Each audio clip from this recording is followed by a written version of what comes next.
राष्ट्रवादी काँग्रेस शरदचंद्रजी पवार पक्षाचे आमदार रोहित पवार यांनी आज घेतलेली पत्रकार परिषद ही कमालीचे धक्कादायक खुलासे करणारी होती। या पत्रकार परिषदेमधून त्यांनी जे प्रश्न उपस्थित केले हे महाराष्ट्राच्या मनातले प्रश्न आहेत आणि महाराष्ट्राच्या मनातली ही शंका आहे की दादांचा घातपात झाला का।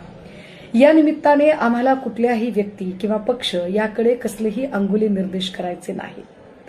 मात्र रोहित पवार यांनी सांगितलेला मुद्दा अत्यंत रास्त आहे की हा सगळा तपास आंतरराष्ट्रीय तपास यंत्रणेकडे गेला पाहिजे आणि आंतरराष्ट्रीय तपास यंत्रणेकडे हा तपास जावा। या संबंधाने जर कुणीही आडकाठी आणणार असेल किंवा असा तपास करण्याची गरजच नाही असं कुणी म्हणत असेल किंवा एकूण ही सगळी चर्चाच उडवून लावायचा जर कुणी प्रयत्न करत असेल तर निश्चितपणे मग मात्र असे म्हणणाऱ्या व्यक्ती, संस्था, पक्ष किंवा संघटना या कुणावरही आणि त्यांच्या हेतूवर शंका घ्यायला पुरेसा वाव असेल हे कृपया संबंधितांनी समजून घेतले पाहिजे।